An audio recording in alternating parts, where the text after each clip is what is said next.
ధనస్సు వారికి కనుక చూసుకున్నట్లయితే మీ యొక్క రాస్యాధిపతి సప్తమంలో ఉన్నాడు. ప్రస్తుతం ఈ ఏప్రిల్ 2వ తేదీ నుంచి దాదాపుగా 1వ తేదీ నుంచి దాని ప్రభావం ఉంటుంది. ఎప్పుడైతే కుజుడు శనిని వెళ్ళి కలుస్తాడో, అక్కడ రవి కూడా ఉన్నాడో, ఆ రవి 14వ తేదీ వరకు అక్కడ ఉంటూ దాని తర్వాత పంచమ స్థానం అయినటువంటి మేషంలోకి వెళ్తాడో మీ ధనస్సు నుంచి, మీ ధనస్సు లగ్నం నుంచి పంచమ స్థానం అవుద్ది. ఇప్పుడు ప్రస్తుతం ఏంటంటే మీనంలో ఉన్నాడు, మేషంలోకి మారుతాడు. దీనివల్ల కలిగే ఫలితాలు ఏమిటి, ఏ విషయాల పట్ల మీరు జాగ్రత్తగా ఉండాలి, ఏ దేవతారాధన చేసుకోవాలి, దేశకాల పరిస్థితుల్లో దీనివల్ల కలిగే ఫలితాలు, మీ జన్మజాతకంలో ఈ కలయిక ఉన్నట్లయితే మీకు ఎటువంటి విషయాల్లో మీరు జాగ్రత్త తీసుకోవాలి అనేటువంటి అంశాలు చెప్తుంది నేనైనప్పటికీ, చెప్పిస్తుంది సాక్షాత్ లలిత అమ్మవారిగా భావిస్తూ. ప్రధానంగా ఇక్కడ 4వ భావంలో ఈ కలయిక ఉంది. ఎప్పుడైతే 4వ భావంలో ఈ యొక్క కలయిక ఉంటుందో ఇది ఇచ్చేటువంటి ఫలితాలు ఏమిటి అంటే, మీరు ఏదైనా ఒక భూమిని తీసుకుంటున్నారు, లేకపోతే ఒక విషయం విద్యా సంబంధించినటువంటి విషయంలో విద్య అభ్యసించడం కోసం మీరు కొత్తగా ఏదైనా ఒక సబ్జెక్టు తీసుకొని దాన్ని అధ్యయనం చేద్దాం అనుకుంటున్నారు. అది సరైందా కాదా, భూమి కొనుక్కుంటున్నారు సరైందా కాదా, తల్లి తరపు వారితో లేదా ఏదైనా వాహనం మీద వెళ్ళేటప్పుడు మీరు సరైన ప్రదేశానికి వెళ్తున్నారు, లేకపోతే ఒక్కోసారి వాహనం మీద ఉంటూ ఒక్కోసారి ఏవో ఆలోచిస్తూ ఉంటాం. మనం ఇన్నర్ మైండ్ అంటే లోపల మనం తరచూ ఆలోచించడం వల్ల కొన్ని ఇబ్బందులు వస్తూ ఉంటాయి. ఈ యొక్క విషయాల మీద దీని ప్రభావం ఉంటుంది. తల్లిగారి ఆరోగ్యం ఏమాత్రం బాగోపోయినా తల్లిగారి ఆరోగ్య విషయంలో కొంచెం జాగ్రత్తగా ఉండండి. అయితే ఈ చతుర్థ స్థానంలో ఉండే ఈ గ్రహాల వల్ల మీకు కొన్ని మంచి ఫలితాలు కూడా ఉంటాయి. ఏమిటవి అంటే, ఈ 4వ భావంలో ఎప్పుడైతే ఈ శని ఉన్నాడో సర్వసాధారణంగా ధనస్సు వారికి ఏమిటి, అర్ధాష్టమ శని యొక్క ప్రభావం ఉంది అని అనుకునేటువంటిది మనం అనుకుంటూ ఉంటాం. ఇప్పుడు అర్ధాష్టమ శని ప్రభావం ఉందండి. అయితే ఈ అర్ధాష్టమ శని యొక్క ప్రభావం ఎప్పుడైతే అక్కడ ఉంటుందో అది ఈ కుజుడు యొక్క రాశిలోకి ప్రవేశము మూలంగా అర్ధాష్టమ శని ప్రభావం తగ్గుతుంది. దీనివల్ల అంటే నిందలు పడడం ఇట్లాంటి విషయాలు కొంత తగ్గిన, ఈ ఘర్షణ మాత్రం మీకంటే కూడా మీ యొక్క తల్లిగారికి కాస్త ఘర్షణాత్మకమైన ఫలితాలు ఇస్తూ ఉంటుంది. మీరు ఏదైనా ఒక వాహనం కానీ గృహం కానీ తీసుకునేటప్పుడు, వాహనం నడిపేటప్పుడు కొంత జాగ్రత్త వహిస్తూ ఉండాలి. అలాగే మీరు నిత్యము చేయవలసిన దేవతారాధన లక్ష్మీ నరసింహస్వామి యొక్క ఆరాధన చేయండి. మీరు ఎంత లక్ష్మీ నరసింహస్వామి యొక్క ఆరాధన చేస్తుంటే అంత బాగుంటుంది చెప్పాలంటే. మరియు ఈ కలయిక అనేటువంటిది మాత్రం కొంచెం దేశకాల పరిస్థితులకి తీవ్రమైనటువంటి విషయాన్ని సూచించబోతుంది. ఇక మీరు నిత్యము చేయవలసినటువంటి దేవత ఆరాధన ఏమిటి అని చెప్పి చూసుకున్నట్లయితే, లక్ష్మీ నరసింహస్వామి ఆరాధన చేస్తూ గోవులకి బెల్లము, క్యారెట్స్, నవగ్రహాల్లో ముఖ్యంగా శని, రాహు, కుజ, కేతు గ్రహాల దగ్గర దీపారాధన చేయండి. అన్ని విధాలా బాగుంటుంది. మరి ఈ యొక్క కుజుడు, శని, రవి ఈ 3 గ్రహాలు 14వ తేదీ వరకు కలిసి ఉంటాయి. ఏప్రిల్ 1వ తేదీ నుంచి దాదాపుగా ఏప్రిల్ 2 నుంచి. మరి ఈ రవి 14వ తేదీకి మారిపోయిన తర్వాత ఈ 2 గ్రహాలు అయితే కలిసి ఉంటాయి 45 రోజుల పాటు దాదాపుగా, అంటే మే 15, 16వ తేదీ వరకు కూడా. దీని వలన దేశకాల పరిస్థితుల్లో జరిగేటువంటి మార్పులు ఏమిటి? ఈ సంవత్సరం అధిపతి మనకి రాజు గురువు అయితే మంత్రి కుజుడయ్యాడు. ఈ కుజుడు ఎప్పుడైనా సరే ఇలా జలరాశుల్లోకి ఎంటర్ అయినప్పుడు, అగ్ని, భూ, వాయు జలరాశుల్లోకి ఒక్కొక్క గ్రహము ఎంటర్ అవుతున్నప్పుడు దీని యొక్క తీవ్రతని, అంటే మనకి ఇన్ని రోజులు చూసినటువంటి వార్ స్ట్రాటజీ ఒక రకంగా ఉంటుంది. ఈ కుజుడు మారినప్పటి నుంచి ఇంకొంచెం వేరే రకంగా ఉంటుంది. అంటే ఇంకొంచెం దాని తీవ్రత పెరగనుంది అనేటువంటిది చూపిస్తుంది.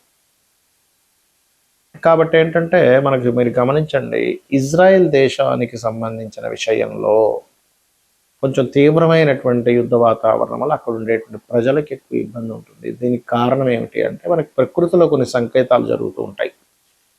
ఆ యొక్క ఇజ్రాయెల్ దేశంలో మీరు నిన్న మొన్న చూసుకున్నట్లయితే కాకుల యొక్క సంచారం అధికంగా జరిగింది. విపరీతమైన కాకుల సంచారము, ఇజ్రాయెల్ జెండాని కాకులు పట్టి లాగుతున్నట్టుగా ఒకటేసారి కాకులు దాడిలాగా, ఇవన్నీ ఏంటంటే మనకి రామాయణ మహాభారతాల్లో కూడా కాకులు కానీ గ్రద్దలు కానీ ఇలా సంచరిస్తున్నప్పుడు దీని యొక్క ప్రభావం ఎక్కువగా ఉంటుంది. మీరు అందుకనే ఇక్కడ చెప్పేది ఏంటంటే, ఈ ముండే ఆస్ట్రాలజీ పరంగా ఇలా తీవ్రంగా ఉంటున్నాయి అన్నప్పుడు సామాన్య ప్రజలు మరింత జాగ్రత్తగా ఉండాలి, రకరకాల యుద్ధాలు జరిగేటువంటి దేశాల్లో ఉండేటువంటి వారు. దీనివల్ల మనకి కొంచెం మన ఇండియాకు కూడా కాస్త పక్క దేశాలతో కొంచెం అనవసరమైన పోర్లు ఇవన్నీ కూడా ఇస్తూ ఉంటుంది ఈ యుద్ధం.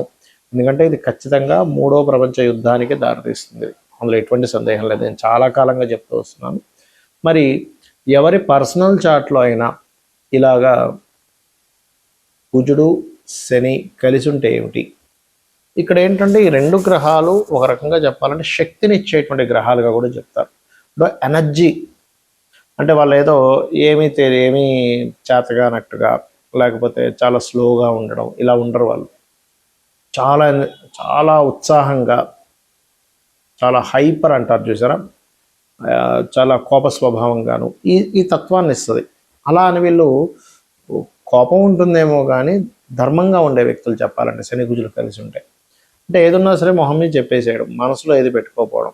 ఏదన్నా సరే ఇప్పుడు మనం చూడండి, ఎవరికైనా ఇప్పుడు ఇన్ సెన్స్ కొంతమంది అందరూ ఉంటారని కాదు, మనసులో ఒకటి ఉంటుంది కానీ బయట వ్యక్తపరిచే విషయంకి వచ్చేసరికి వ్యక్తపరచడము, ఈ మాట అంటే ఏమవుతుందో, ఈ మాట అనడం వల్ల రిలేషన్స్ పాడైపోతాయేమో, ఈ మాట అనడం వల్ల నాకు రావాల్సిన లాభం రాదేమో, అవతల వాళ్ళు మనల్ని ఏమైనా ఇంకో రకంగా యాక్షన్ తీసుకుంటారేమో, ఇలాంటివన్నీ ఉంటాయి మనకి. కానీ శని కుజులు కానీ కుజరాహులు కానీ కలిసి ఉన్న వాళ్ళకి ఏంటంటే ఆ ఫిల్టర్ అనేటువంటిది ఉండదు. ఏమవుతుంది, సరే చూసుకుందాంలే, ఏదైనా గొడవైనా చూసుకుందాంలే, అవతల వాళ్ళు ఏదైనా అనుకుంటారు, సరే అనుకున్నారు, నాకేంటి, లేకపోతే దీనివల్ల ఇలాంటి పరిణామాలు వస్తాయేమో అన్నప్పుడు సరే ఎలాంటి పరిణామాలు వచ్చినా చూసుకుందాం. అంటే ఏమిటంటే ఈ కర్మకారకుడు శని గనక కుజుడితో కలిసి ఉన్నప్పుడు ఇలాంటివి ఇస్తున్నాయి. మరి ఇలాంటివి ఎంతవరకు కరెక్టు ఇది ఉండడం అనేటువంటిది అంటే కొన్ని విషయాల్లో నిజంగా కరెక్టే. ధైర్యంగా ఒక విషయాన్ని మనం మాట్లాడాలంటే చాలా మంచిది మీ జన్మజాతకంలో కనుక కుజరాహులు కలిసి ఉంటాయి. కానీ కొన్ని విషయాల్లో మనం ఆవేశంగా మనం కొన్ని నిర్ణయాలు తీసుకున్నప్పుడు అవతల వాళ్ళు దాన్ని సాకుగా చూపిస్తూ మీకు ఆవేశం ఎక్కువ, మీకు కోపం ఎక్కువ, మీరు ఇలా ప్రవర్తించారు అలా ప్రవర్తించారు, మనకి ఇచ్చిన అవకాశాలను పోగొట్టుకునే ఛాన్స్ ఉంటుంది. అయితే ఇక్కడ ఇది మళ్ళీ ఎక్కడున్నా ఈ ప్రభావం ఇవ్వాలని రూల్ లేదు. లగ్నంలో ఉండి లేదా లగ్నాన్ని చూస్తూ లేదా చంద్రుడిని చూస్తూ లగ్నాధిపతే శని కానీ కుజుడు ఉన్నప్పుడు మాత్రమే వాళ్ళకు ఆవేశం ఉంటుంది. కుటుంబ స్థానానికి సంబంధం కలిగి ఉందనుకోండి, కుటుంబాధిపతి కుటుంబ స్థానం, అప్పుడు కుటుంబ సభ్యులతో గొడవలు ఉంటూ ఉంటాయి. 3లో ఉంటే పరాక్రమం ఎక్కువగా ఉంటుంది, అన్నదమ్ములతో గొడవలు ఉంటాయి. 4వ స్థానం అనేటువంటిది కనుక ఈ శని కుజుడు కలిసి ఉంటే మీరు ఏదైనా ఒక ప్రాపర్టీ తీసుకునేటప్పుడు ఆ యొక్క విషయాల్లో ఎటువంటి ఫలితాలు ఉంటాయనేటువంటిది, కొంచెం గొడవలు జరుగుతాయనేటువంటి చెప్తూ ఉంటుంది. అంటే కొంచెం వివాదాస్పదమైనటువంటి భూములు తీసుకోవడం లాంటివి జరుగుతూ ఉంటాయి. పంచమంలో కనుకుంటే కాస్త సంతానం అటువంటి ధోరణి కలిగి ఉంటుంది. 6వ స్థానంలో కలిగి ఉంటే కనుక కాస్త శత్రువుపై జయం ఉంటుంది. కాకపోతే నిత్యము ఎవరితో ఏదో ఒక దాంతో గొడవలు ఉంటూ ఉంటాయి. 7వ స్థాన సంబంధం ఉంటే జీవిత భాగస్వామి యొక్క స్వభావం అలా ఉండొచ్చు. బట్ ఆ సప్తమాధిపతి మళ్ళీ శుభగ్రహాలతో ఉంటే స్టార్టింగ్ అంటే మొదట్లో అలా ఉన్నా తర్వాత వాళ్ళ యొక్క స్థితిగతులు అవి మారుతూ ఉంటాయి. ఇక అష్టమంలో కనుక ఉన్నట్లయితే ఆకస్మికంగా కొన్ని మార్పులు రావడం, సడన్ చేంజెస్ ఇటువంటివన్నీ ఇస్తుంది. ఇక భాగ్యస్థానంలో ఉంటే తండ్రి మీద దీని ప్రభావం, తండ్రికి కాస్త బీపీ లెవెల్స్ పెరగడం ఇట్లాంటివన్నీ ఇస్తూ ఉంటుంది. 10వ స్థానంలో కనుక ఎవరికైనా సరే శని కుజులు కనుక ఉన్నట్లయితే వీళ్ళ వృత్తి మీద వీళ్ళు చేస్తున్నటువంటి ఉద్యోగము వ్యాపార సంస్థల్లో అయితే లాభస్థానంలో ఉంటే వ్యాపారం మీద పడుతుంది. 10వ స్థానంలో ఉంటే వీళ్ళు చేసే వృత్తి ఏదైతే ఉంటుందో దాని మీద దీని ప్రభావం ఉంటుంది.